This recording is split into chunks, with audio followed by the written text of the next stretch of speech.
Bom, pessoal, já estou aqui com o nosso primeiro entrevistado do outro lado da tela para conversar conosco. Eu vou cumprimentar o ex-presidente da União Nacional dos Estudantes, a UNE, e um dos fundadores do movimento pela agricultura ecológica, Jean-Marc von der Weyde. Jean-Marc, bom dia. Bom dia, Anderson. Bom dia, companheirada. Prazer estar com vocês aqui hoje. Jean-Marc, prazer sempre é nosso, viu, te receber aqui no nosso programa. Eu quero, como sempre, agradecer a tua presença para a gente falar sobre uma série de temas importantes aí que estão colocados no cenário político e também essa situação envolvendo, obviamente, a descoberta aí de um caso de gripe aviária lá no Rio Grande do Sul. Daqui a pouquinho a gente vai tratar disso, mas antes, uma análise a respeito do quadro da política nacional, que não anda nada fácil o presidente Lula, viu, Jean-Marc? Ele que vinha tentando recuperar a confiança dos brasileiros a partir dos números aí que a gente teve no início do ano, de perda de popularidade do governo, mas cuja aquela situação lamentável envolvendo a crise do Pix no início do ano, outra aí veio no atropelo para fazer com que essa popularidade do Lula tivesse dificuldades aí para ser recuperada. Eu me refiro, obviamente, a essa situação envolvendo os aposentados do INSS, né? Essas fraudes em relação aos aposentados. Uma série de organizações fizeram descontos sem autorização dos aposentados. Isso, inclusive, deve gerar uma CPMI, que daqui a pouquinho a gente vai se aprofundar a respeito dos desdobramentos possíveis para o governo e também para a gestão, para a gestão não, para a figura, para a imagem do Jair Bolsonaro, visto que a gente teve aí o início dessas fraudes ainda nas gestões anteriores. Na verdade, o início foi lá no governo Temer, isso se desenvolveu ao longo do governo Bolsonaro, mas explodiu nessa gestão do presidente Lula. Daqui a pouquinho a gente vai tratar disso. Mas antes, Jean-Marc, eu queria te ouvir sobre a análise que você faz do governo Lula nesse momento aí, envolto a essas crises todas, dificuldades para recuperar a confiança dos brasileiros. Já era esperado, Jean-Marc, que a gente tivesse um cenário onde o presidente Lula, em meio a todas esses interesses que estão colocados na grande aliança, tivesse dificuldade para avançar? Olha, o Anderson, eu não sei se você se lembra, logo no começo do governo Lula, 2023, eu escrevi uma série de artigos que eu intitulei A Armadilha, em que eu trocava diferentes aspectos da política, da economia, das relações institucionais, e chegava a uma série de conclusões. Não por acaso o título era Armadilha, na verdade, que eu achava o seguinte: o governo do Lula estava dentro de uma tranca, né, de condicionantes e de empecilhos que tornaria muito difícil o exercício da presidência, pois de uma forma positiva, tal como foi, sobretudo, o primeiro governo dele, e como eram as perspectivas que todo mundo, os que votaram nele, tinham, né, que tivesse uma reprodução daquele bom período do passado, deixou saudades. Então, a expectativa que fosse retomado, digamos, o ritmo e o aprofundamento, digamos, de reformas e digamos, de garantias de direitos, esse tipo de coisa. A situação era muito complicada, sobretudo por causa da correlação de forças com o Congresso, com um poder muito maior da extrema-direita, que bloqueava, de fato demonstrou ao longo do tempo, uma capacidade de bloqueio de iniciativas governamentais no campo econômico, no campo dos direitos e outros mais, que foi uma regressão só esse período todo. E não só a correlação de forças era ruim, mas você também tinha uma herança de um período do governo do Bolsonaro em que ele praticamente se entregou ao Congresso, ao Centrão, de forma, assim, digamos, de pés e mãos atados para não sofrer impeachment. Né? Então, tivesse algum risco, com todas as falcatruas e todas as irregularidades que ele cometeu. Tinha mais de 100 pedidos de impeachment, e isso estava na mão do Congresso tomar a decisão de levar adiante ou não. Então, ele chegou um momento que ele disse: olha, vocês façam o que vocês quiserem, ele entregou. Então, o fato é que o Congresso sai do período Bolsonaro empoderado, muito empoderado. E mais ainda, nas eleições de 22, a correlação de forças fica ainda mais negativa, com um grande avanço da extrema-direita, né, sobretudo personalizada no Partido Bolsonarista, no PL, que tornou-se o maior partido do país.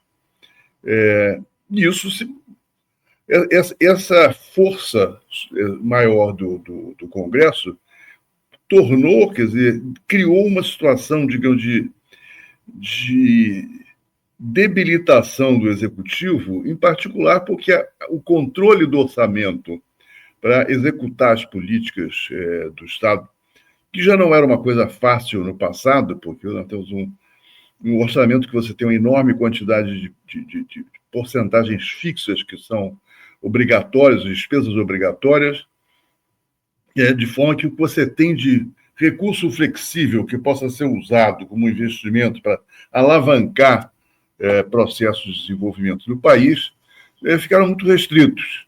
E agora mais restrito que nunca, porque a capacidade de controle do Congresso, com as vários tipos de emendas que foram sendo criadas, e que, no fim, receberam corretamente o apelido de emendas secretas, porque eram inteiramente intransparentes e continuam sendo não transparentes, apesar de todas as exigências do Supremo, todas as travas que foram colocadas, tentativas de tornar a coisa, pelo menos, melhor orientada e, sobretudo, claramente exposta. Quer dizer, quem fez, aonde, para quê, em seus beneficiários, como é que essas coisas foram executadas.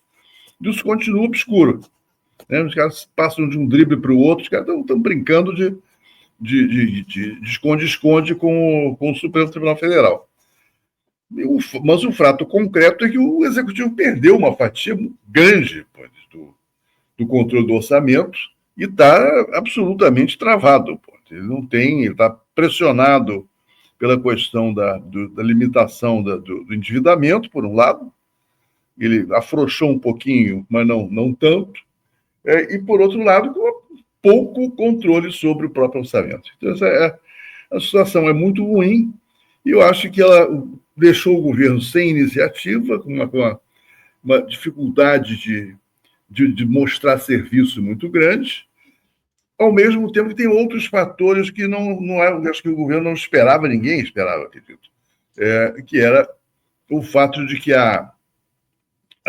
digamos, os benesses sociais, os benefícios sociais que foram entregues pelo governo no passado e reiterados, inclusive, nesse novo governo, eles não têm mais o mesmo efeito, digamos assim, de atração, de aplauso, de reconhecimento de valor do eleitorado, porque transformou-se praticamente em política de Estado. O Bolsonaro também fez, o Temer também fez, todo mundo fez. Então, não é mais, digamos assim, uma qualidade especial do governo Lula, quer dizer, de ser entregue esse tipo de coisa, porque o eleitorado olha para isso e diz, olha, isso aí é o que nos cabe, né? Já foi dado antes, tornou-se uma obrigação dos governos e não, digamos, uma vantagem que se possa atribuir politicamente, já tal ou qual governante. Então, você tem essas dificuldades, e para completar, ter uma coisa antiga, eu cantei lá atrás, no começo do governo, já vinha cantando isso há mais tempo, que você tem uma defasagem na produção de alimentos do Brasil, que cresce sistematicamente. À medida em que nós vamos nos tornando cada vez mais globalizados, a nossa agricultura vai se estreitando do ponto de vista das quantidades de produtos que ela coloca no mercado, interno ou externo, e cada vez mais ela se dirige ao mercado externo. Então, você tem um déficit permanente.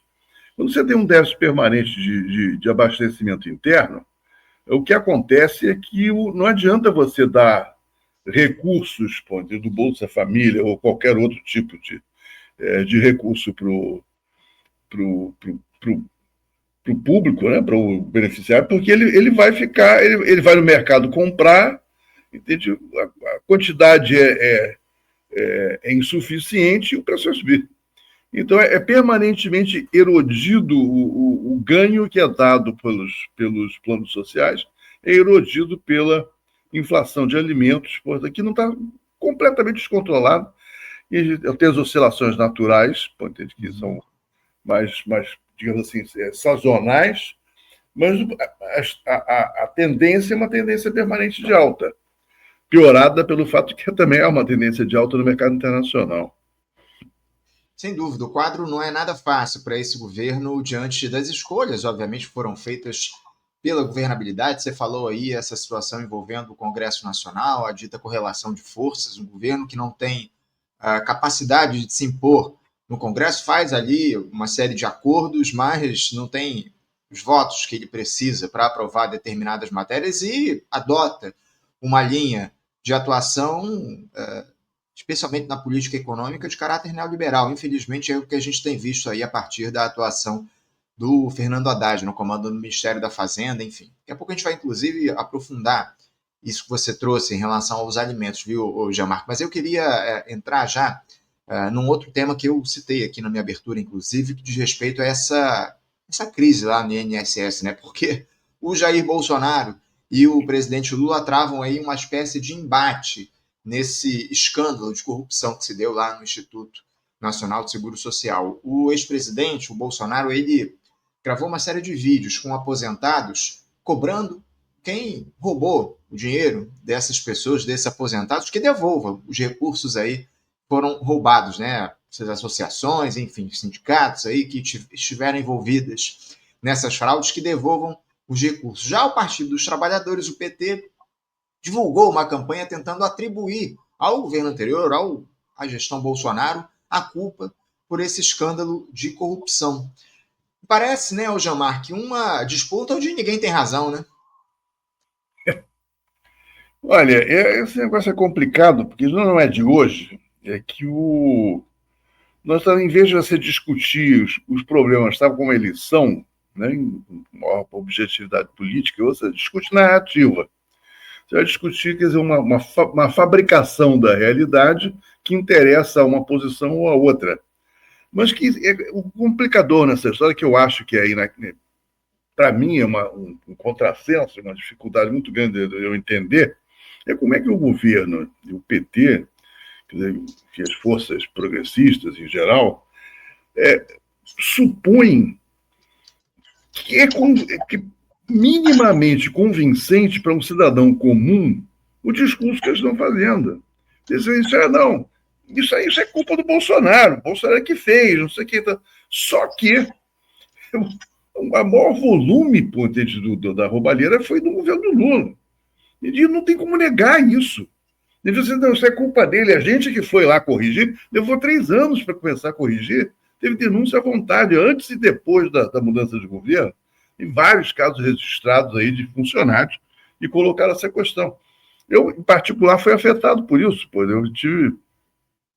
E o meu foi no tempo do Bolsonaro, foi em 2022, né, que passaram a mão no meu bolso, eu fui lá, reclamei, discuti, pararam de tirar, mas não devolveram um tostão.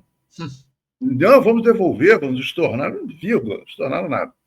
Mas, então, ou seja, é muito complicado esse discurso. Não é de hoje. Assim, esse problema é reiterado, essa questão do debate de narrativa. E então vem aquela história, não houve mensalão, não houve petrolão, não existiu. Isso tudo foi uma fabricação da imprensa e do judiciário direitista, de corrupto, não sei o quê. Caramba, não dá, mas é um negócio assim. Então, teve...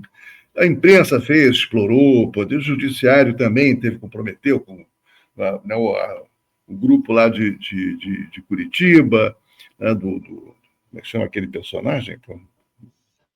O Sérgio Moro? Sérgio Moro e outros mais, não sei o quê, tudo isso é verdade.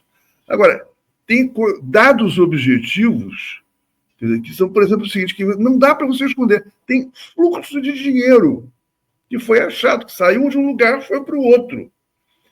Volumes, assim, centenas de milhões, bilhões. Não é inventado, são fatos, é dinheiro vivo. É pegado, assim, fisicamente. Aí você diz, não existiu nada. E você faz, como é que você explica isso? Fica muito fragilizado, entendeu? É uma coisa assim, acho que a impressão que eu tenho é que os propagandistas do governo acham que o público é estúpido. É um bando de idiotas que vai engolir qualquer coisa que for contada. Então, isso é muito fraco, isso não dá certo, pô, né? Politicamente não dá certo. Tem uma coisa que eu me lembro de muitos anos atrás, um amigo meu português, e ele esteve preso lutando contra o Salazar e tal. Ele disse assim, o Salazar era uma besta, pô, mas ele tinha uma frase que era perfeita. Ele disse assim, em política, o que parece é. Em político, o que parece é isso. Então, os caras estão querendo fazer que pareça uma coisa que é muito difícil de fazer parecer, porque tem materialidade, conta e tal. Então, você tem, claro, obviamente, aí você tem o Bolsonaro que tentando dizer, não, a culpa não é minha, a minha parte foi pequenininha, não sei o que, não fui eu não sabia, e o outro dizendo, se não for você que é o culpado de tudo. O público percebe que não é credível, nenhum nem outro, né? Se não se sabe, aprende isso aí. Sem dúvida alguma. O que a gente tem é as duas gestões aí comprometidas com esse processo. Agora, me chamou a atenção, você também foi vítima dessa fraude, então, Gilmar? Lá no governo do Jair Bolsonaro, você identificou descontos indevidos. Como é que se deu isso? Qual era o volume desses descontos? Fala um pouquinho para a gente, por favor. Olha, até hoje eu não sei quanto foi que eles meteram a mão. Você tem uma limitação. Eu pedi no INSS que eles me dissessem, fizesse uma retrospectiva de todos os depósitos, ou me entregassem essa não, vamos fazer, mas não fizeram. De modo que eu só tinha acesso aos 3 últimos meses, que é o que você conseguia acessar pelo computador. Nesses 3 meses, eu tive 3 descontos. Um desconto de R$ 9,60 e um desconto de 250. Nossa. 9,60, 250 e 9,60. Então, eu não tenho ideia do que tinha para trás. Entende? Porque eu só podia verificar, e eu tenho a impressão que a história toda é o seguinte: a estratégia era dar pequenas mordidas, que você não vai olhar, entendeu? Não existe mais aquela coisa do. Como é que chama isso? O contra-cheque. Não existe mais isso. Você estava depositado diretamente. E você, se você não fizer uma fiscalização, quem pescou esse negócio nem fui eu, foi minha mulher. Tem que verificar não sei o quê, para isso, olha, então, tem um dinheiro aí que está sumindo, pô. Aí, bom, eu fui lá discutindo, aí o cara, pois é, tem acontecido, isso é um erro do sistema, não sei o quê. Eu não tinha ideia de qual era o tamanho daquele troço. Pensei que era um problema comigo, com o meador, que era um erro do sistema. Não era um erro do sistema, era o sistema, pô. Que situação. E você já recebeu aquele comunicado lá do INSS no aplicativo? Você recebeu a comunicação, não? Não.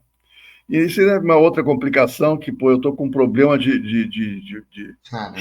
choque de registros entre o Ministério da Fazenda e o INSS. Entendo. Eles fizeram um erro lá no meu cadastro e está travado, não consigo entrar. Que loucura, viu, Gilmar? Que situação grave, hein? Lamentável tudo isso. E eu acho que é justamente nesse sentido que você diz, né? Eles vão fazendo descontos pequenos para que o aposentado não perceba, não se dê conta do que está acontecendo, e você fazendo descontos de um sem número aí de aposentados, o volume de recursos é enorme. Fala-se aí em 6,3 bilhões de reais. Obviamente que as investigações continuam, mas é um volume de recursos enorme, enfim. Agora, o Gilmar, ainda em torno dessa situação envolvendo a fraude ou as fraudes no INSS, essa CPMI, que deve se dar aí ao longo dos próximos dias, parece que ela inevitavelmente será aberta aí diante da movimentação lá dos parlamentares no Congresso Nacional, enfim. Você acredita que essa comissão parlamentar mista de inquérito, envolvendo, obviamente, deputados e senadores, ela tem capacidade de produzir mais estragos a esse governo do presidente Lula ou à gestão anterior? Porque senadores ali, governistas, já assumem aí a possibilidade de se dar essa CPMI, ainda que o governo tente barrar essa comissão parlamentar, mas é algo inevitável, não há dúvidas, né? O próprio Congresso não pode impedir que isso aconteça. Caso o presidente da Câmara, do Congresso Nacional, o presidente do Senado, Davi Alcolumbre, não faça a leitura, certamente os parlamentares vão acessar lá uma ação no Supremo Tribunal Federal, porque esse é um instrumento da minoria, as CPMIs, e, enfim, não há como se evitar que ela seja instaurada. Já as assinaturas mínimas, então é fato que isso deve acontecer. Como é que você avalia a capacidade disso produzir problemas para esse ou para a gestão anterior, para o Lula ou para o Bolsonaro? E a gente não pode tirar dessa conta, né, o Bolsonaro, o Jamarca, a capacidade de engajamento das redes sociais que essa turma da extrema-direita tem. Queria uma análise a respeito dos estragos da CPMI. Eu acho que isso vai ser um estrago grande, porque o primeiro, acho que vai ter a CPMI. O governo já meio que entregou a alma a Deus aí, fez a inevitabilidade das coisas acontecerem, até porque a sua própria base assinou o pedido da CPMI, aliás, assinou todos os pedidos possíveis e imagináveis desses últimos tempos. É a base do governo, a própria base do governo, que dá sustentação à oposição no Congresso. Então, a situação é muito ruim para o governo, quer dizer, mais ainda, agora a estratégia do governo é tentar controlar a CPMI. Como é que eles vão controlar a CPMI? Eles não têm força para isso. Os caras vão deitar e rolar em cima desse negócio. E o Bolsonaro vai... Claro, o governo vai ver. Os partidos governistas, aqueles que são mais leais, digamos, o PT, o PSB, de um outro partido, vão bater bomba, vão fazer um esforço grande de jogar a bomba no colo do Bolsonaro. Vai depender da composição da própria comissão. E os caras têm mais força. A probabilidade de você ter uma comissão com uma faca nos dentes aí, disposta a esfolar o governo, é grande. Isso vai ser E o pior, essas CPMIs, a oposição no governo do Bolsonaro foi muito ativa nessas coisas. A CPMI da Covid foi um negócio espetacular. O governo apanhou muito o governo do Bolsonaro. Aliás, era uma CPI, aquela não era uma CPMI. Ou era uma CPMI? Acho que era uma CPMI. Sim, eu acho que era CPMI, sim. Era CPMI, sim. Então, ou seja, é um instrumento de fazer barulho. Não é possível que você tem as redes para explorar isso, e eles exploram bem, sabem fazer isso. E você tem a imprensa simpática também, a bater em cima. Então, cenário de desastre. Você tem um escândalo de fraude e corrupção, a imprensa cai em cima do atual governo sempre. É impressionante como atua essa grande imprensa diante desses episódios, enquanto o assalto que se faz dos recursos públicos nesse pagamento de juros da dívida, ninguém fala nada. É muito impressionante a atuação da grande imprensa. É histórico, né, o Jean-Marc, esse tipo de atuação da grande imprensa aqui no nosso país, infelizmente. O Jean-Marc, eu queria te ouvir agora um pouco a respeito de um outro tema importante que surgiu aí ao longo desses últimos dias, para além, obviamente, do cenário da política, um assunto que você domina, você é especialista, essa situação envolvendo a crise, essa descoberta, na verdade, de um caso de gripe aviária lá no Rio Grande do Sul. Na última sexta-feira, o Brasil registrou seu primeiro foco de gripe aviária, a influenza aviária de alta patogenicidade, em uma granja comercial, conforme informou o próprio Ministério da Agricultura em uma nota. Esse caso foi confirmado em Matrizeiro, que é uma granja de produção de ovos férteis de aves comerciais em Montenegro, na região metropolitana lá de Porto Alegre, no Rio Grande do Sul, como eu disse ainda há pouco. Desde 2006 ocorre a circulação do vírus, principalmente na Ásia, na África e também no norte da Europa. O Ministério da Agricultura esclareceu que essa doença não é transmitida pelo consumo de carne das aves e também dos ovos. Mesmo o risco de infecções em humanos pelo vírus da gripe aviária é baixo e, em sua maioria, isso ocorre entre os tratadores ou os profissionais em que tem contato aí mais intenso com as aves infectadas, vivas ou mortas. Diante desse episódio, Jean-Marc, 32 países já suspenderam a importação de frango do Brasil. São eles México, Argentina, Uruguai, Chile, China, Coreia do Sul, além dos 27 países da União Europeia. Essa proibição tende a ser temporária, o que tudo indica, não deve ultrapassar aí 2 meses. Mas, obviamente, isso afeta o mercado, especialmente aqui no Brasil, viu, Jean-Marc, onde deve haver mais oferta de carne de frango, fazendo com que o preço do frango baixe temporariamente por aqui. Jean-Marc, eu queria que você falasse aí sobre os riscos dessa gripe aviária, os motivos para o surgimento desse caso, essa descoberta, enfim, falta fiscalização, o que é que pode ter levado a esse tipo de contaminação, Jamarque? Olha, é preocupante nesse processo aí, quer dizer, é o fato de que você não tem nenhuma explicação razoável, pelo menos eu não vi até agora, nem hipótese de como é que o vírus chegou ali. Quer dizer, na verdade, você tem as formas de circulação do vírus na Ásia, elas sempre foram e continuam sendo a circulação de aves que carregam o vírus, que não são afetadas por ele, mas carregam o vírus e passam a infectar, então, os rebanhos de frangos. Então, tinha um pato famoso lá que viajou de não sei onde, da Sibéria para a China e que teria trazido, ele foi o primeiro contaminante aí dessa história. Não importa muito, mas o fato é que você tem um veículo de circulação viral que é identificado. Você não tem muito como controlar, inclusive. Você não vai exterminar todas as aves silvestres para evitar que elas transmitam um determinado vírus. Agora, como é que chegou aqui? Isso aqui não temos uma rota da Ásia para cá para trazer esse vírus, para os pássaros trazerem esse vírus. Ou seja, ele chegou através de alguém que o trouxe, quer dizer, algum tipo de material carregando essa carga viral foi trazido para o Brasil. Como é que ele chegou nesse local especificamente?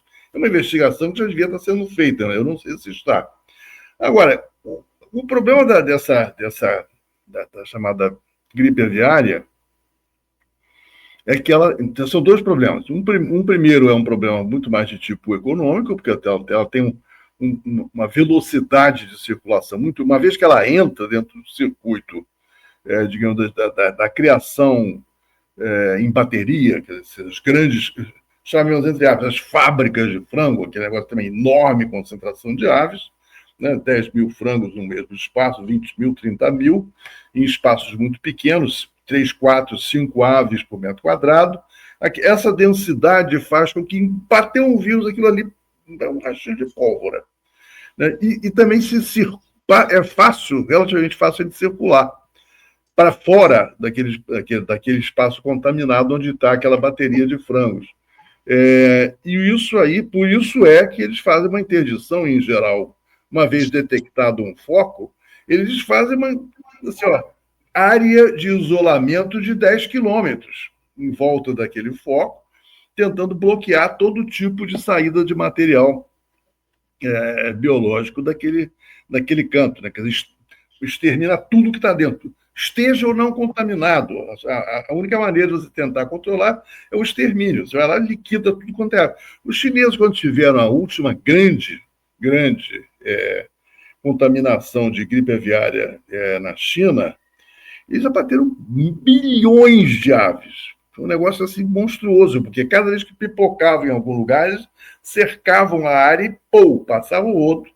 Entende? Para tudo quanto era lado. E aquilo, apesar disso, isso foi para a Tailândia, foi para o Vietnã, foi para mais não sei onde. Foi um negócio bastante complicado. Agora, isso aí, há uma correlação muito forte nesse processo epidemiológico aí da influenza aviária, do H5N1, que é o código que identifica esse vírus, com a questão da forma de você fazer criação de frango, né? Essa grande concentração, esse sistema que concentra enormemente as aves num só local, e é o seguinte, você tem também uma dependência, e nesse caso aí é mais complicado, é o seguinte, normalmente você tem uma relação vertical, uma estrutura verticalizada, onde você tem uma central polarizadora que faz a multiplicação dos frangos, produz o ovo fertilizado ou o frango de um dia, distribui aquilo para uma série de contratados que vão, então, tem as infraestruturas para concentrar os animais, vendem a ração também ou seja, há uma estrutura vertical de controle de uma muito grande escala. né, que é um sistema de contrato que opera. Então, o risco, primeiro, é econômico, disso aí criar como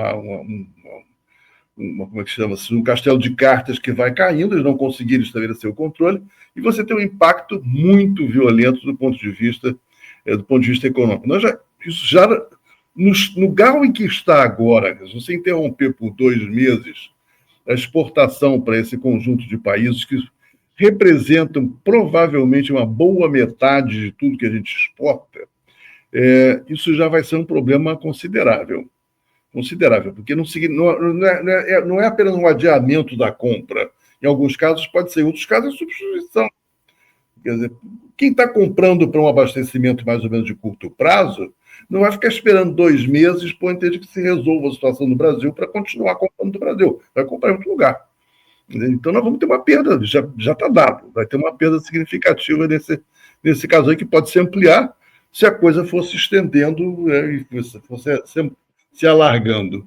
Isso aí vale para qualquer tipo de criação animal. Entendeu? Criação de frango, criação de porco, criação de gado, estabulado, quer dizer, tudo que é feito de uma forma extremamente intensiva, eles tentam... todo mundo que faz essa criação sabe que o risco virótico é enorme. Então, doses maciças de antibiótico para todos os animais. E, aliás, é um dos problemas piores hoje em dia para a medicina para humanos, é o fato de que, através da carne desses animais, nós estamos ingerindo antibióticos maciçamente. E esses antibióticos estão começando a perder validade, a perder força, né, no controle virótico. Então, é um outro complicador. Agora, por último, quer dizer, o risco maior que todo mundo vive no pânico, né, na Organização Mundial da Saúde, é que uma mutação desse vírus leve à criação de uma nova cepa que seja capaz de se transmitir de humano para humano. Por enquanto, essa contaminação se dá fundamentalmente através de sangue e fezes dos animais. É por isso que as pessoas afetadas são aqueles que lidam diretamente com os infectados, com os animais infectados, e muito difícil, e eles não transmitem para outras pessoas, né?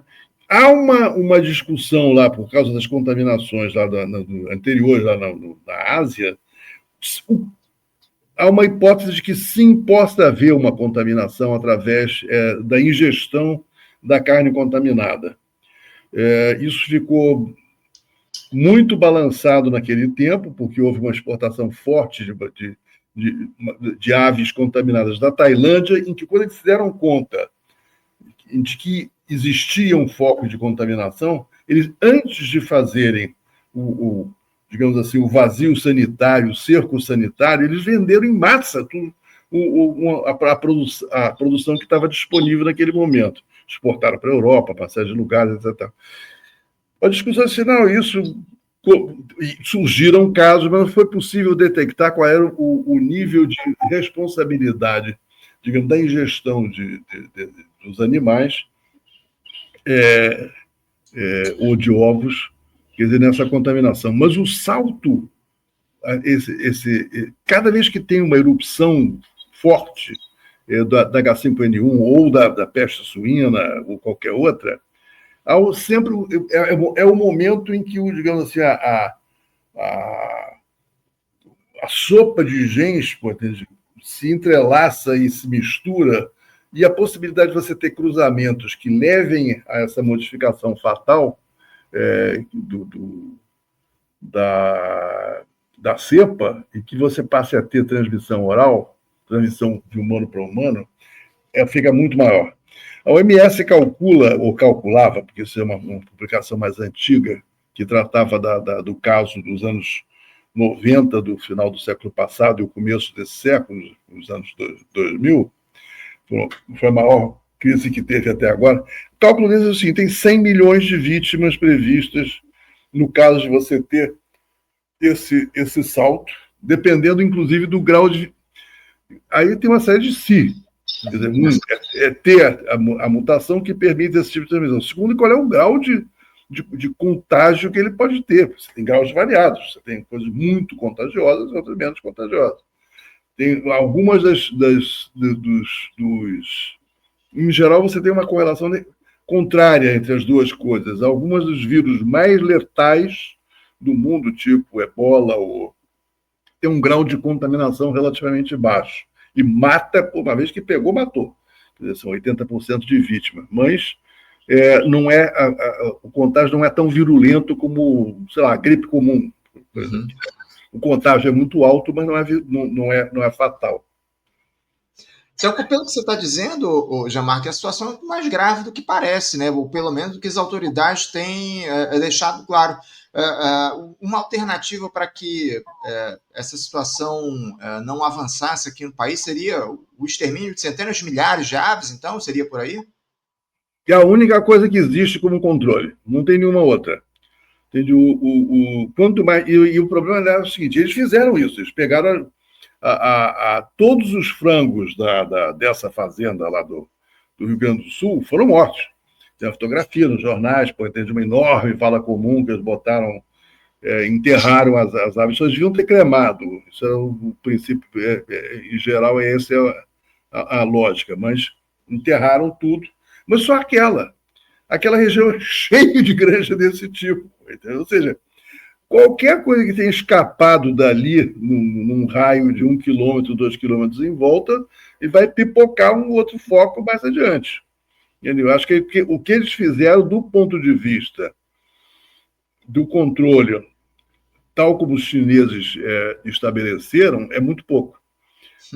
E provavelmente ineficiente. Quer dizer, eles não quiseram fazer o que os chineses teriam feito é o seguinte: eles iam pegar toda essa região lá perto onde tem concentrado uma série de granjas, ali perto de Porto Alegre, cercava tudo, destruía tudo. Entendeu? Só que isso é um impacto político, econômico, social ali na região, ia ser complicado, e a tendência é sempre fazer as coisas de meia boca. Não, vamos liquidar aqui nesse canto só, entende? Vamos rezar para a coisa não se contaminar. Agora, não é assim que funciona. Os chineses teriam liquidado tudo ali na vizinhança de 10 quilômetros. Eles isolaram 10 quilômetros, mas não destruíram.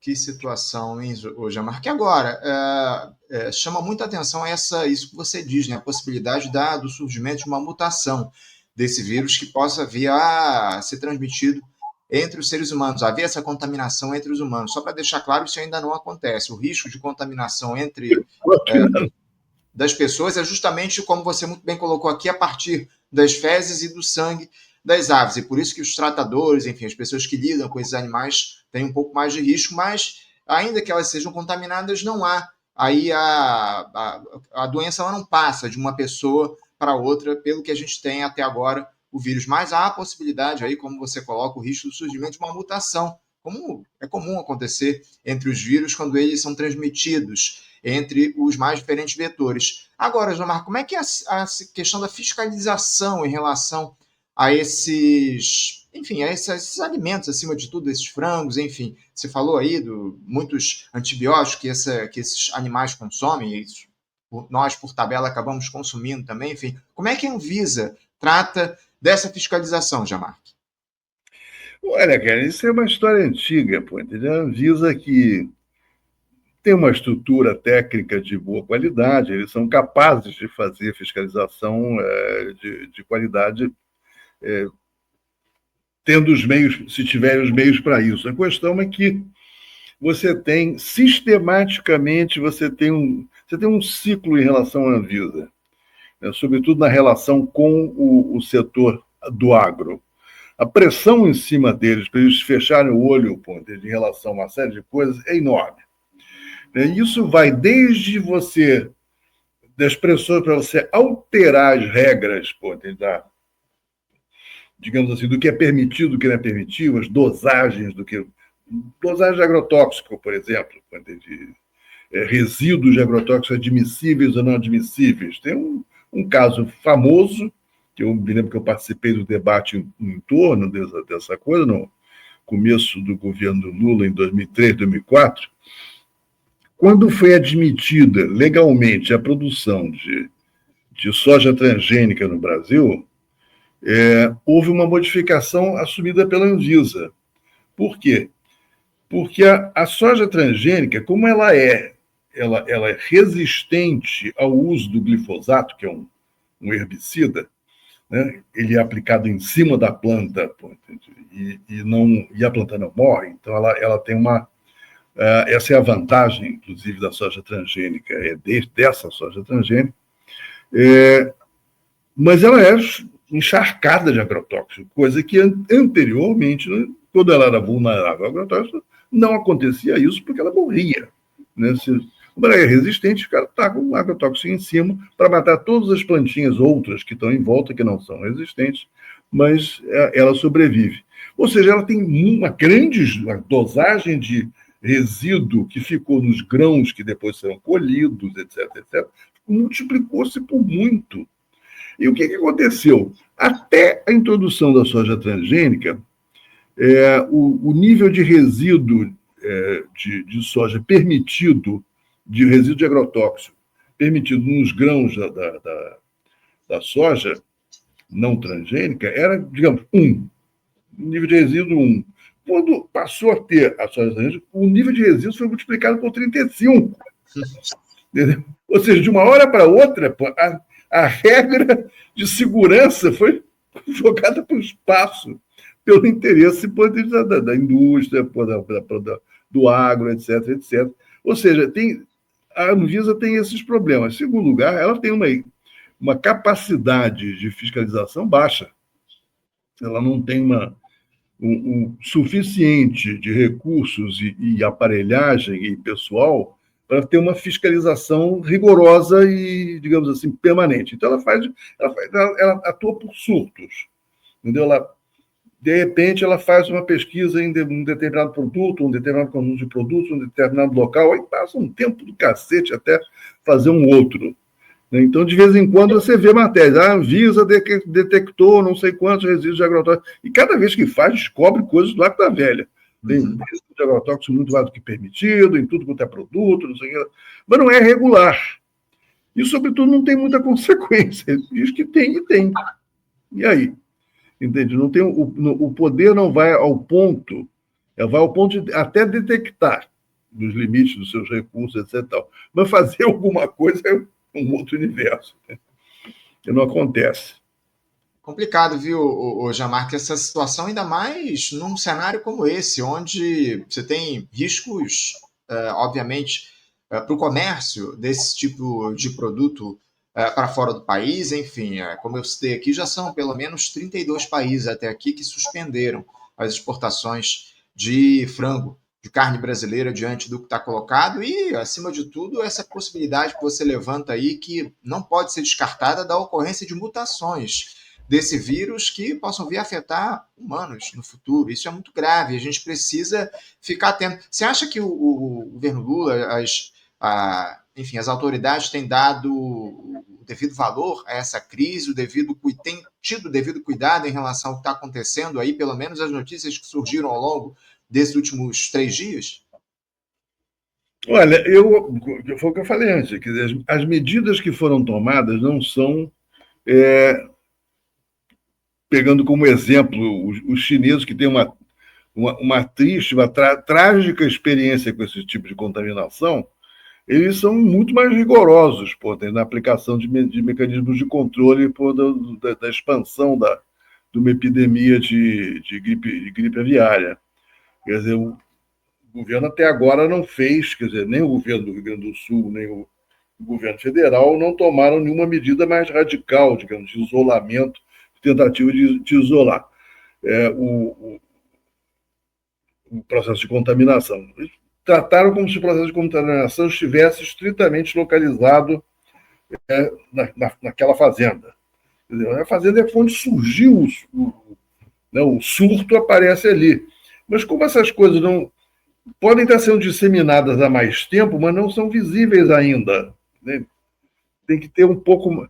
Por isso é que a lógica é, uma vez detectada, você pega um raio muito grande em volta, 10 quilômetros, e bloqueia tudo, entende? Liquida que tem por ali, porque a probabilidade de contaminação existe. Então, agora, a radicalidade desse negócio significa muito pouco. O governo ia ter que indenizar os prejuízos desse negócio. Então, acho que ninguém está com muito afim de meter a mão nesse bolo a fundo, não. Não tenha dúvida, né? Ainda mais um governo que tem comprometimento acima de tudo com essa turma. Eu acredito que o Lula não vai querer arrumar problemas aí com a turma do agronegócio, enfim, essas granjas aí que produzem esses frangos, mas era necessária, importantíssima, acima de tudo, como você traz aqui para a gente, uma ação mais firme do Estado brasileiro diante dos riscos que estão colocados em relação a tudo isso. Vamos aguardar, vamos ver os desdobramentos disso ao longo dos próximos dias e vamos seguir acompanhando aqui no programa. Jean-Marc, eu quero agradecer a tua presença aqui mais uma vez conosco, muito obrigado pela tua participação, te desejo aí uma boa semana de trabalho e deixo um abraço. Abração, agradeço a você e deixo a recomendação, como um frango orgânico. É Tá aí, sugestão importantíssima, hein? O grande problema ainda, ô Jean-Marc, esse produto ainda é muito caro nos mercados, né, ô Jean-Marc? Isso é um grande problema, né? Isso é toda uma outra discussão, né? Por que é caro? Pô? A gente faremos outra vez. Deixaremos aqui, certamente, para fazer esse debate numa outra oportunidade. Um grande abraço, viu, Jean-Marc? Até a próxima. Valeu, um abraço a todos e todas. Conversamos aqui com o Jean-Marc Vanderweide. O Jean-Marc, que é ex-presidente da União Nacional dos Estudantes, a UNE, um dos fundadores do movimento pela agricultura ecológica, conversando conosco a respeito dos temas importantes da política nacional e também falando agora, no finalzinho, sobre essa situação envolvendo a gripe aviária.